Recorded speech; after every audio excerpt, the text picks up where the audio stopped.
পথ নিরাপত্তা সপ্তাহ পালন হলো ইসলামপুর পুলিশ জেলায়।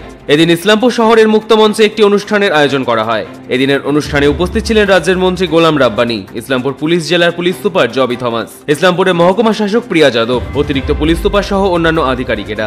এদিন বিভিন্ন স্কুলের ছাত্রছাত্রীদের নিয়ে একটি শোভাযাত্রা বের করা হয়, যেখানে সাধারণ মানুষকে বিভিন্ন বিষয়ে সচেতন করা হয়। তার পাশাপাশি মুক্তমঞ্চে একটি সচেতনতামূলক নাটকেরও আয়োজন করা হয়।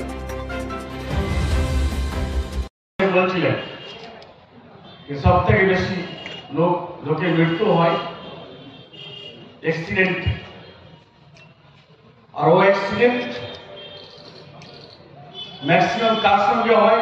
টু হুইলার সঙ্গে, বাইক। আর বাইকে যারা হেলমেট পরে থাকে তাদের অবস্থা ঠিক থাকে একটু, যারা হেলমেট পরে না তাদের স্পট হয়ে যায়। কিন্তু উনি আরেকটা কথা জোর দিয়েছিলেন যে শরীরের যদি কোনো অংশ খারাপ হয়ে যায় আমরা এক্সরে করি, সিটি স্ক্যান করি, এমআরআই করি, অনেক কিছু করি, ডক্টরের কাছে যাই। কয়েক ডক্টর থেকে উপরে আবার এমডি এমও থেকে উপরে আবার স্পেশালাইজ ডক্টর থেকে আবার চলে গেলাম কোথায়? কলকাতা, দিল্লি। কিন্তু অল অফ এ সাডেন যেমন কারো মৃত্যু হয়ে যায়, কেন মৃত্যু হয়? কয় পয়সার দাম আছে হেলমেটটা? কয় টাকা? হেলমেট না পরে আমরা বাইক চালাই। আর বাইকে কার বেশি মৃত্যু হয়?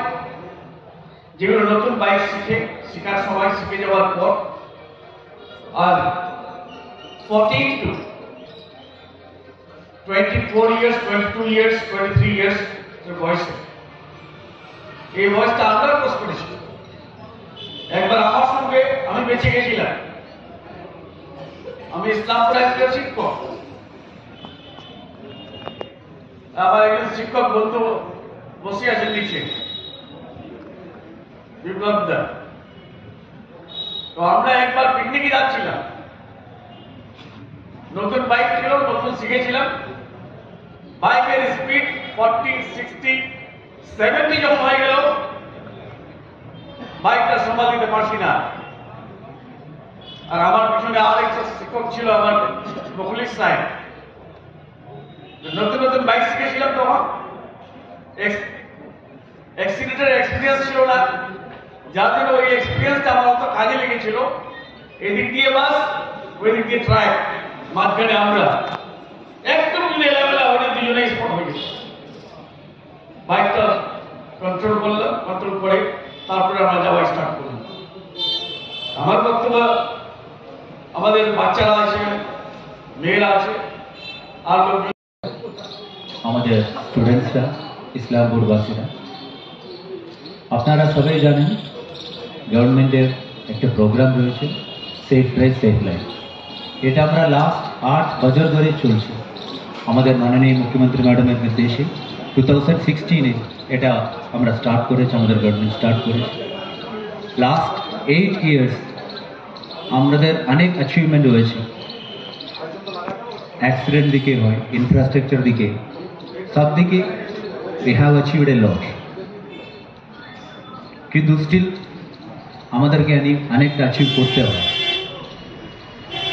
আমি একটা কথা, অনেক বাচ্চারা আছে ওদের সামনে একটা জিজ্ঞেস করতে চাইছি, আপনারা জানেন কি আমাদের ইন্ডিয়াতে what is the leading cause of death?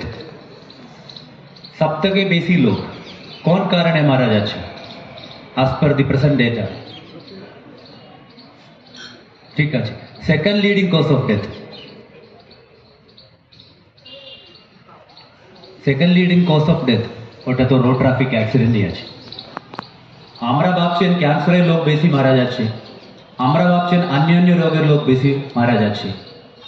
আমরা সবাই জানি একটা যদি ফ্যামিলি লোকের কোনো কিছু ডিসিজ যদি হয়, যাই ডিসিজ হয়, একটা ইনফেকশন হয়, ভাইরাল ইনফেকশন হয়, কোনো প্যানক্রিয়াসের হয়, কোনো লিভারের হয়, হার্টের যদি হয়, আমরা তাড়াতাড়ি হসপিটাল যাই।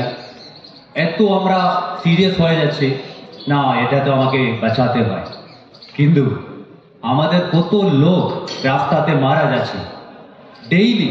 এখন এই প্রোগ্রাম শুরু হচ্ছে মোটামুটি আড়াইটা সময় 2:30 এর আধা ঘন্টার মধ্যে কতজন মারা গেছে অলরেডি পুরা ইন্ডিয়াতে n number of people are dying. That means this is one of the major reasons for death in our country and also in world also. Islampur থেকে দেবব্রত চক্রবর্তীর রিপোর্ট, কুলিক নিউজ।